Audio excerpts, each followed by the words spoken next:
Welcome students. मी exercise 5.4 आपला यापूर्वी झालेला आहे. तर मला त्यात असं आढळलं की काही टाईप तो सॉल्ड एक्झाम्पलमध्ये आहे पण तुमच्या एक्सरसाइजमध्ये तो आलाच नाही आहे. यासाठी आणि मी सहज सगळे सॉल्ड एक्झाम्पल त्यातले जेव्हा पाहिले तेव्हा त्यातले बरेचसे प्रॉब्लेम थोडे अवघड देखील आहेत.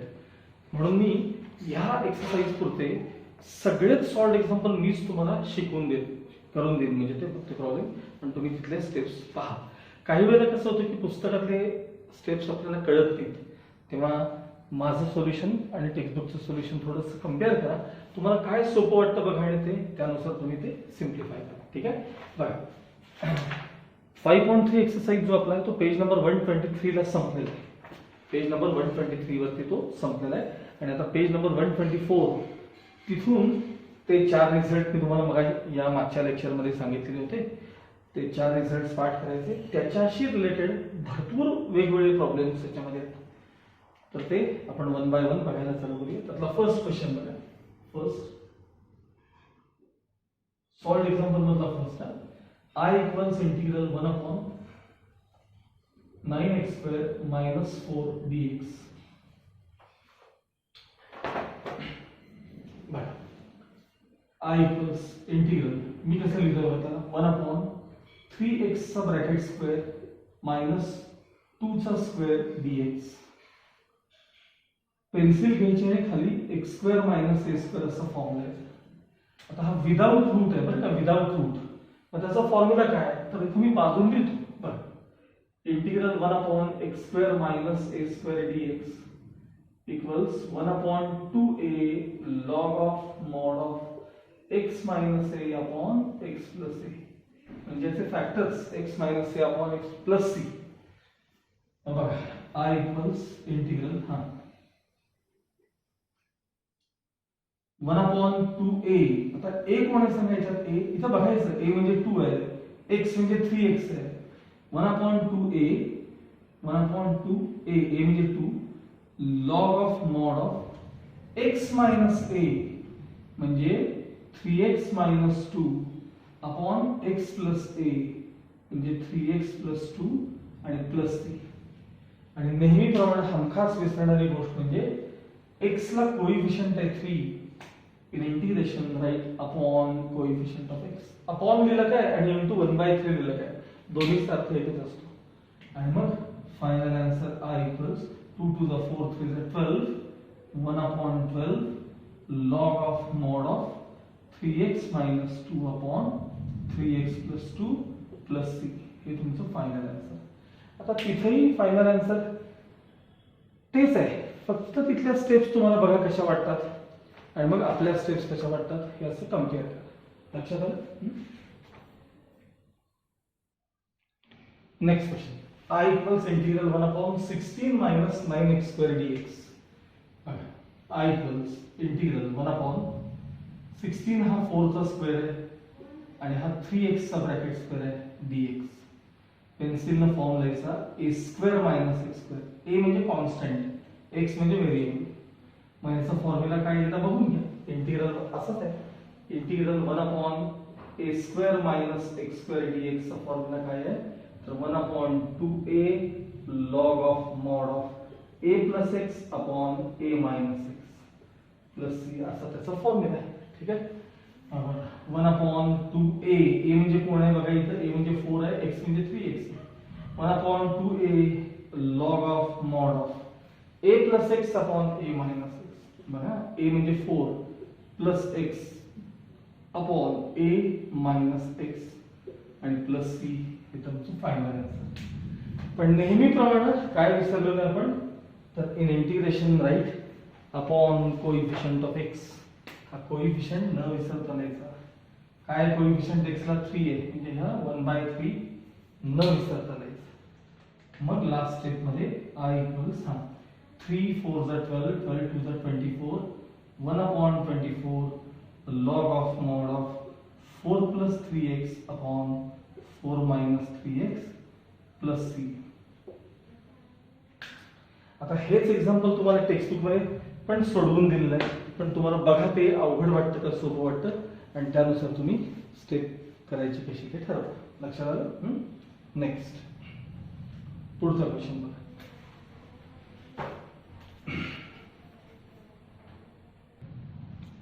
Next question. I equals integral 1 upon root of 9x square plus 25. त्यातलं थर्ड एक्झाम्पल बघूया.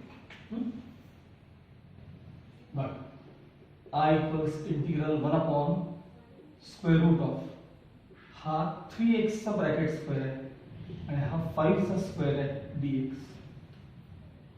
x square plus a square असा फॉर्म आहे. रूट मध्ये मग integration of 1 upon root of x square plus a square चा आन्सर काय असतं? Log of mod of x plus same root. Log of mod of x plus same root. बघा, log of mod of x म्हणजे कोण? 3x plus same route म्हणजे कोण? तर route of हे बघा, हे 3x square plus 5 square plus c आणि in integration right upon coefficient of x. सांगा x ला काय कोएफिशिएंट आहे? तर तो इथं 1/3 लिहिला गेला पाहिजे. म्हणजे फायनल आन्सर बघा, 1/3 log of mod of 3x plus root of 9x square plus 25 plus c हे त्याचं फायनल आन्सर आहे. आणि हे जे आन्सर आहे तुम्हाला ते टेक्स्टबुक मध्ये दिसत नाही. त्याचं कारण आपलं जे आन्सर आहे ते एकदम रिफाइंड आन्सर आहे, सिम्प्लिफाईड फॉर्म आहे आपला. इथं जो आहे टेक्स्टबुकचा त्यांचा आन्सर जे आहे ते 1/3 लॉग ऑफ ते दिसतं ना, ते आन्सर आणि हे आन्सर ऍक्च्युली काहीही फरक नाही.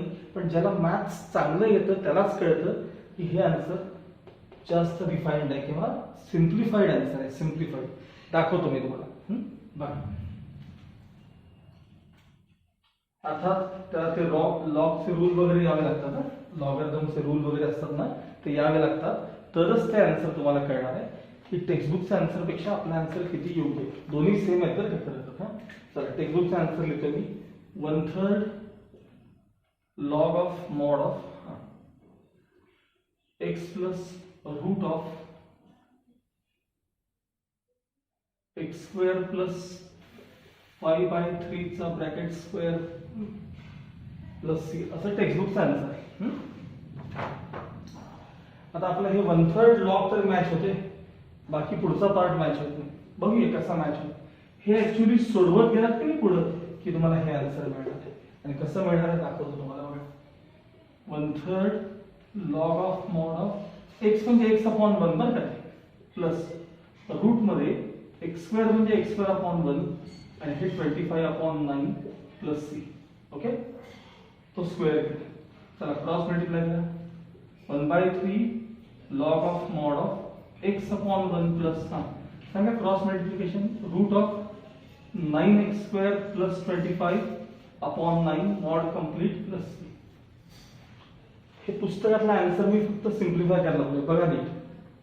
1/3 as it is log of mod of x upon 1 plus ह्याचं रूट निघत नाही त्यामुळे मला मी तसंच ठेवतो ना रूट मध्ये. आणि अपॉन ह्याचं रूट निघतं की नाही 3 9चं रूट ते घ्यायचं. क्रॉस मल्टिप्लिकेशन केलं. 1/3 log of mod of 3x plus root of cross multiplication 9x square plus 25 upon 3 plus c.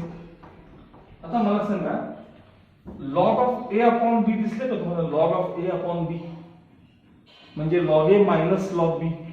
Log a minus log b. बघा, 1/3 log a minus log b. सांगा बरं, लॉग a म्हणजे कोण? हा सगळा part 3x plus root of 9x square plus 25 हे log a minus log b. Log b म्हणजे कोण सांगा? 3. आणि पुढचे तुमचे प्लस c आहेत ते as it is constant c. इथे ऍक्च्युली हे मॉड कंप्लीट झाले, इथं ब्रॅकेट कंप्लीट झालं. बघा परत एकदा बघा, 1/3 log of a upon b म्हणजे log a minus log b.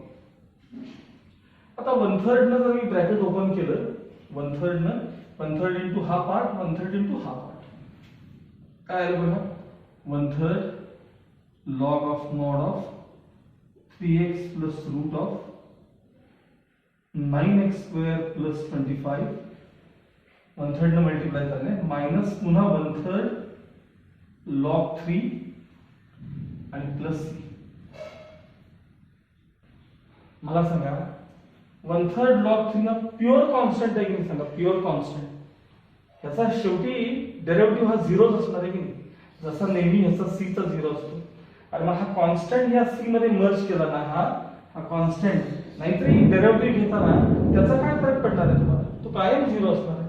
तर 1/3 log c या कॉन्स्टंट मध्ये मर्ज केला की तुमचा आन्सर एवढंच आणि प्लस हा दोघांचा मिळून c आहे का बघा आपला answer. 1/3 log of 3x plus root of. तुम्हाला काय म्हटलं हे टेक्स्टबुकचा आन्सर आहे ना. हे अर्धवट आन्सर आहे.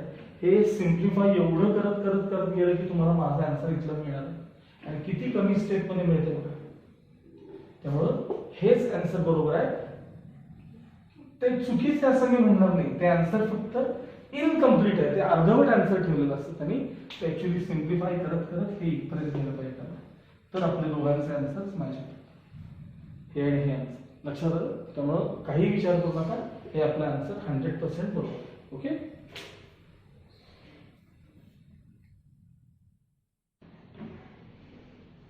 नेक्स्ट प्रॉब्लेम सेम असाच टाईप आहे माझ्यासारखाच. त्यामुळे आपलं फायनल आन्सर आणि टेक्स्टबुकचा आन्सर जरी मॅच नाही झालं तरी तुम्ही टेक्स्टबुकचं सॉल्व एक्झाम्पल सोडव मागचा शेवटची स्टेप त्याची सोडवत या. आपल्या आन्सरचा आन्सर मिळेल. I equals integral 1 upon square root of हा कोणाचा स्क्वेअर आहे तर 2x चा स्क्वेअर आहे. हा कोणाचा स्क्वेअर आहे 3 चा स्क्वेअर आहे dx. काय फॉर्म्युला बघा x square minus a square root मध्ये. फायनल आन्सर काय log of mod of x म्हणजे 2x plus same route 2x चा bracket square minus 3 square plus c. आता पुन्हा एकदा काय राहिलं लिहायचं आपल्याला कोएफिशिएंट. x ला कोएफिशिएंट 2 आहे त्यामुळे इंटू 1/2 लिहायला विसरायचं नाही. इंटू 1/2. आता हे हाफ पुढे घेतो मी. Half log of mod of 2x plus root मध्ये हा स्क्वेअर येणार आहे 4x square minus 9 mod complete plus. हे आपलं final answer.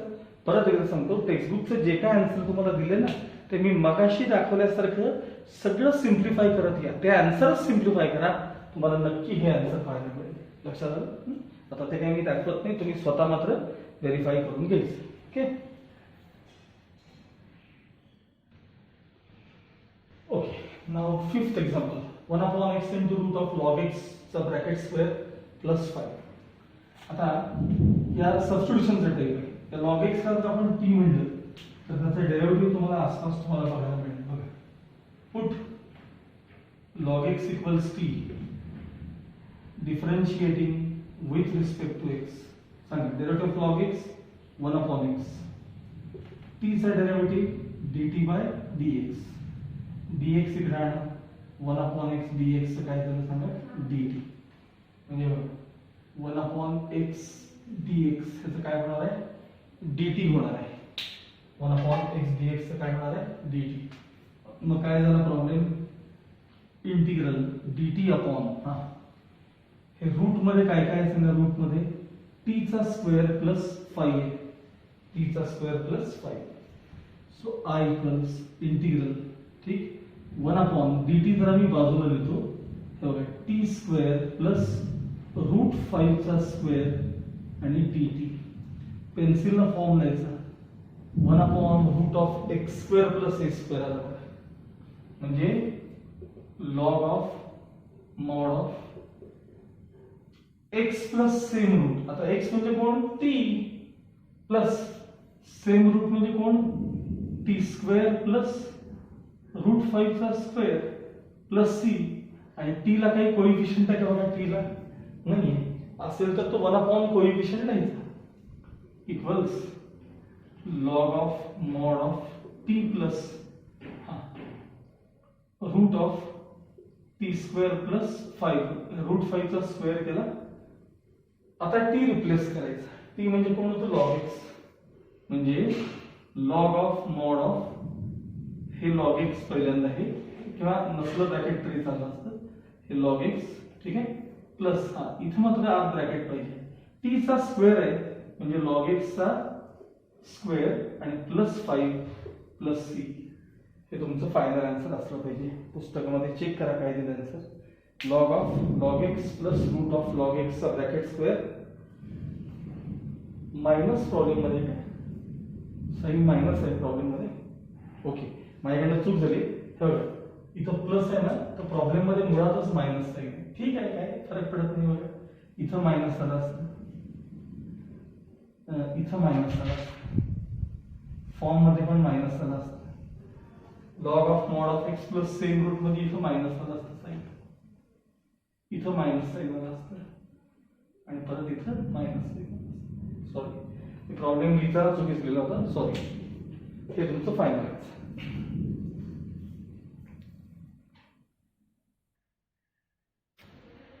Okay now next question.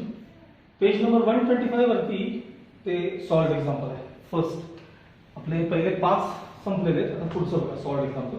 Page number 125 वरती दिलेलं आहे. त्यातलं first I = integral x³ + x - 1 upon x² - 1 असं एक एक्झाम्पल तुम्हाला दिले. मिळालं का सगळ्यांना? आता इथं हा एक वेगळाच स्टेप आहे, आतापर्यंत आपण कधीही न पाहिलेला.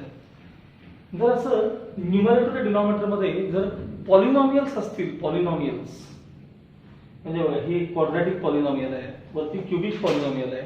असे जर पॉलिनॉमियल्स असतील न्यूमरेटर डिनॉमिनेटर मध्ये आणि जर न्यूमरेटरची डिग्री डिनॉमिनेटर पेक्षा जास्त असेल, न्यूमरेटरची डिग्री म्हणजे पॉवर, जर न्यूमरेटरची पॉवर डिनॉमिनेटर पेक्षा जास्त असेल तर डिव्हिजन करून प्रॉब्लेम सोडवायचा असतो. काय करायचं असतं? Division.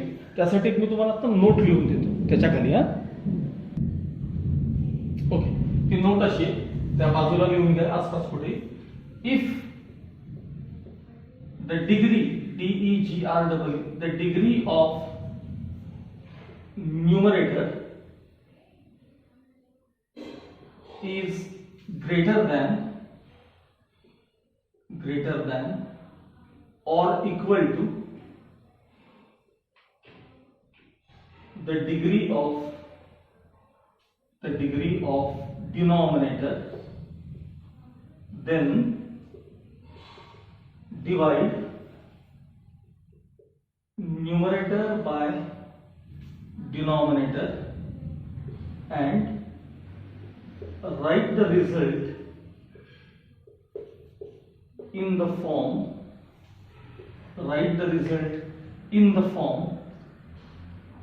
fraction equals quotient plus remainder upon divide. Fraction मी जरा पूर्ण स्पेलिंग देतो बघा. हेच परत लिहिणार आहे. Right the result in the form fraction equals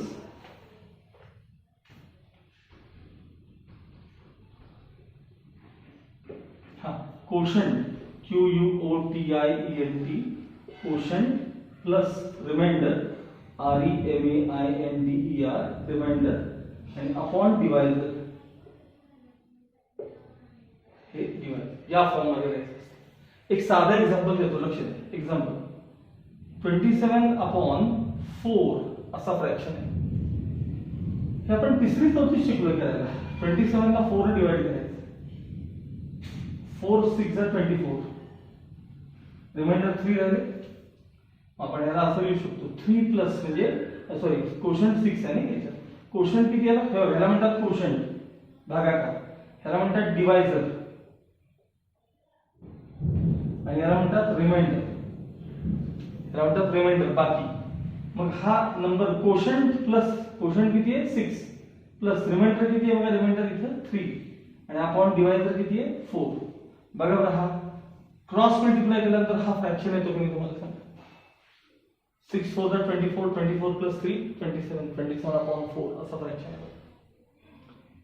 म्हणजे जर न्यूमरेटरची डिग्री डिनॉमिनेटर पेक्षा जास्त असेल, तर पहिल्यांदा डिव्हिजन करायचं. न्यूमरेटरला डिनॉमिनेटरला डिवाइड करायचं. बरोबर. 27 ला 4 ने आधी डिवाइड करायचं आणि ते डिव्हिजन झाल्यानंतर तो रिझल्ट या फॉर्म मध्ये राहायचं, या फॉर्म मध्ये, आणि मग त्याचं इंटिग्रेशन घ्यायचं. असा हा आपला टाइप आहे. ही नोट पहिल्यांदा कुठं तुम्ही लिहून ठेवायची. आता मी त्याचा डिव्हिजनचा फॉर्म तुम्हाला दाखवतो. लक्षात डिव्हिजन काय पहिले इथे बघा, एकदा चेक करा. न्यूमरेटर मध्ये डिग्रीचा अर्थ हायएस्ट पॉवर. पण न्यूमरेटर मध्ये डिग्री 3 आहे का बघा बरं. न्यूमरेटर मध्ये डिग्री 3 आहे का बघा. तेव्हा इथं डिग्री 3 खाली डिग्री 2 आहे का बघा. म्हणजे डिव्हिजन करायचं आपण. असं डिव्हिजन असतं. 8वी 9वी शिकलाय तुम्ही. X cube plus x plus 1 divided by x square minus 1 divided by x square minus 1. ठीक आहे. आता साधं टेक्निक आहे. First term divided by first term असं रफ करायचं. X cube divided by x square करायचं. ह्याचा आन्सर किती येतो एक्स. आता इथे लिहायचं x into x square x cube x into minus 1 म्हणजे मायनस एक्स. मग subtraction sign change x cube cancel पण प्लस एक्स आणि प्लस एक्स म्हणजे 2x आणि हे प्लस 1 आहे. आता याच्यापेक्षा ही डिग्री कमी झाली की नाही, म्हणजे ह्याच्यापेक्षा पॉवर कमी झाली की नाही, पण डिव्हिजन संपलं. आणि हे एक्स स्क्वेअर आहे आणि एक्स प्लस 1 आहेत ना 1, त्यामुळे डिव्हिजन संपलं. आता हा जो फ्रॅक्शन आहे तुमचा हा फ्रॅक्शन त्याला मी कसं लिहिणार आहे बघा. I इक्वल्स इंटिग्रेशन न्यू हे कोशंट काय आलं x प्लस रिमाइंडर काय आलं 2x प्लस 1 अपॉन डिवायडर कोण आहे सांगा x square minus 1 bracket complete आणि dx. तर कोशंट तिथं बघा कोशंट प्लस रिमाइंडर बघा हे रिमाइंडर आणि अपॉन डिवायडर कोण होता डिवायडर तुमचा एक्स स्क्वेअर मायनस 1. असं आधी पहिल्यांदा काय करायचं त्याला त्या फ्रॅक्शनला स्प्लिट करून घ्यायचं. आता पुढच्या स्टेप मध्ये इंटिग्रेशन सेपरेट करणार आहे. पहिल्यांदा x चे इंटिग्रेशन सेपरेट करूया. Integration of x dx plus integration of हे twice x plus 1 upon x square minus 1 dx separate करू. याच्यात पुन्हा सेपरेट डिव्हिजन करूया आपण. याच्यात पुन्हा separate division I equals integral x dx plus integration of हे बघा पहिली term 2x upon x square minus 1 dx separate plus integration 1 upon x square minus 1 हा जो 1 आहे ना 1 त्याला मी तात्पुरता 1 चा स्क्वेअर लिहितो म्हणजे तुम्हाला फॉर्म कळावा म्हणून बस बाकी काय. I इक्वल्स x चे integration x square by 2 plus आता नीट माझ्या एका प्रश्नाचं उत्तर द्या. मला सांगा x स्क्वेअर मायनस 1 चा डेरिव्हेटिव्ह सांगा मला. x स्क्वेअर मायनस 1 चा डेरिव्हेटिव्ह सांगायचा. याचा डेरिव्हेटिव्ह सांगा x स्क्वेअर मायनस 1 इथं लिहितो पाहिजे तर बघा x स्क्वेअर मायनस 1 चा डेरिव्हेटिव्ह x स्क्वेअर चा ट्वाइस x आणि कॉन्स्टंटचा 0. आणि आठवलं का जर डिनॉमिनेटरचा डेरिव्हेटिव्ह वर प्रेझेंट असेल जर डिनॉमिनेटरचा डेरिव्हेटिव्ह वरती असेल म्हणजे इंटिग्रेशन ऑफ f इथं दाखवतो तुम्हाला. हा फॉर्म्युला लिहून दिला बघा मी. Integral f dash x upon fx dx चा आन्सर असतं log of mod of fx plus c असतं. हे ऍक्च्युअली रिझनच आहे या स्टेपचं. मग खालचा डेरिव्हेटिव्ह वर प्रेझेंट आहे त्याचा answer log of mod of denominator plus आता इथं फॉर्म बघा 1 upon x square minus a square चा फॉर्म आहे बघितलं का.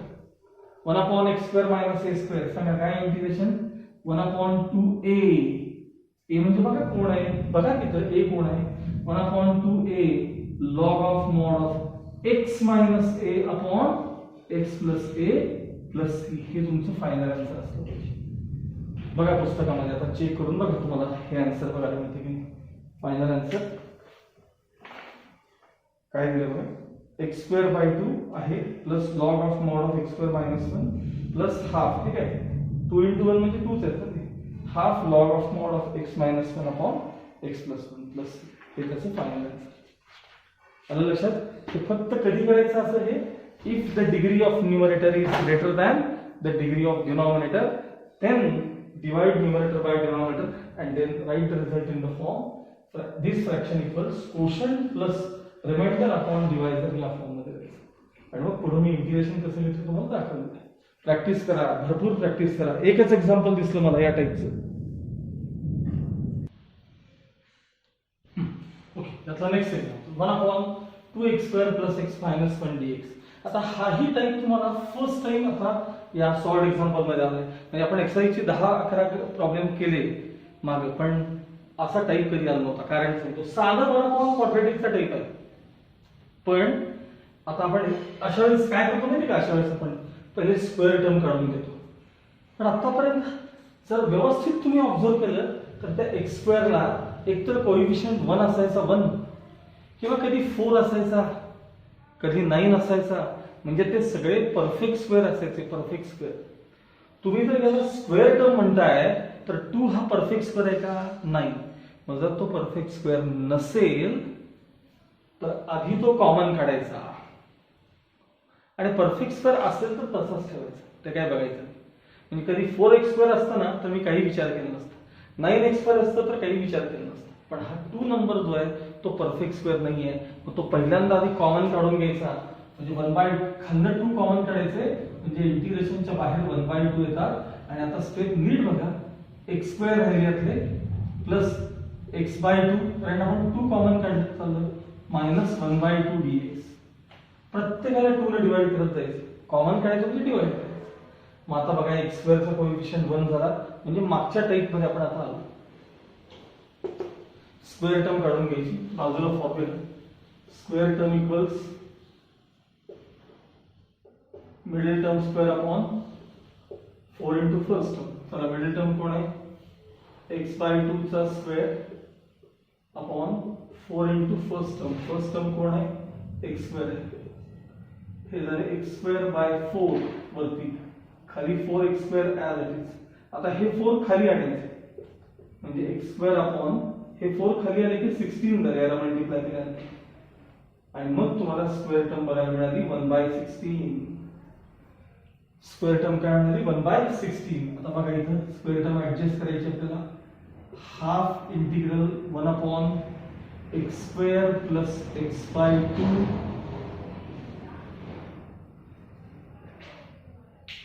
प्लस स्क्वेअर टर्म काय मिळाली आहे 1/16 मायनस 1/16. आपण लगेच कॅन्सल केली ती 1/16, आणि पुढे असलेले minus 1/2 as it is dx. इथून एवढा पार्ट बघा, 1/2 इंटिग्रल 1 अपॉन, हा सांगा, हा एका ब्रॅकेट मध्ये घेतो मी, x square plus x/2 plus 1/16.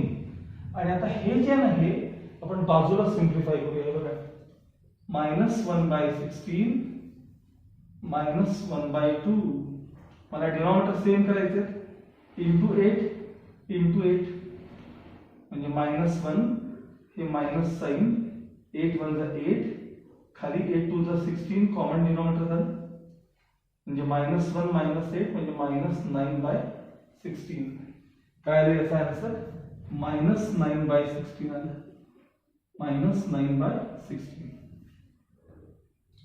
1/2 as it is integral 1 upon, सांगा हा कुणाचा स्क्वेअर आहे, पहिल्याचं स्क्वेअर रूट, शेवटचं स्क्वेअर रूट आणि मधल्याचं साइन, त्याचा ब्रॅकेट स्क्वेअर. फार विचार करायचा नाही, पहिल्याचं स्क्वेअर रूट, शेवटचं स्क्वेअर रूट, मधल्याचं साइन, मायनस हा कोणाचा स्क्वेअर आहे 3/4 चा स्क्वेअर आहे, आणि dx.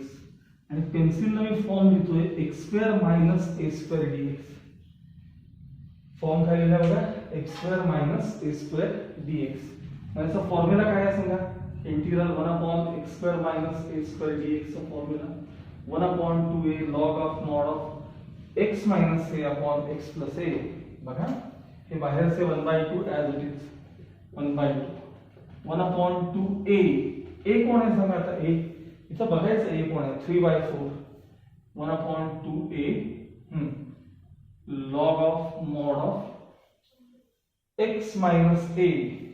आता x म्हणजे x plus 1/4 minus a, a म्हणजे कोण 3/4 upon x plus a, x plus 3/4 mod complete plus c. x ला कोएफिशियंट आहे का काही, इथं बघायचं, x ला कोएफिशियंट आहे नाही आहे, मग काय द्यायचं प्रश्न. आता हे 4 वर जातील, म्हणजे 4 अपॉन, हे बघा 2 2 जा 4 3 जा 12, हे 4 न्यूमरेटर मध्ये 2 into 2 4 3 जा 12 log of mod of x. हा आता 1/4 मायनस 3/4 1/4 मायनस 3/4 करू ना 1/4 मायनस 3/4 म्हणजे मायनस 2/4 म्हणजे minus 1/2 x minus 1/2 upon x plus सांगा 1 प्लस 3 1/4 प्लस 3/4 1/4 प्लस 3/4 3 प्लस 1 4 4/4 म्हणजे 1 म्हणजे याचा आन्सर आला 1 प्लस c. आता इथं क्रॉस मल्टिप्लिकेशन बाहेर तोपर्यंत मी 1/3 करून घेतो लॉग ऑफ मॉड ऑफ त्याचं क्रॉस मल्टिप्लिकेशन बघा 2x मायनस 1 अपॉन 2 ते 2 खाली घेतले आणि x plus 1 as it is mod complete plus c हे तुमचं फायनल आहे का चेक करा बरं 1/3 लॉग ऑफ आहे बघा पलीकडच्या पेजवर आहे नेक्स्ट पेजवर 1/3 log of 2x minus 1 upon 2 into bracket x plus 1 plus c हे त्याचं फायनल आहे. ओके अजूनही काही सॉल्ड एक्झाम्पल्स आहेत ते आपण आता पुढच्या याच्यात कंटिन्यू करू. ओके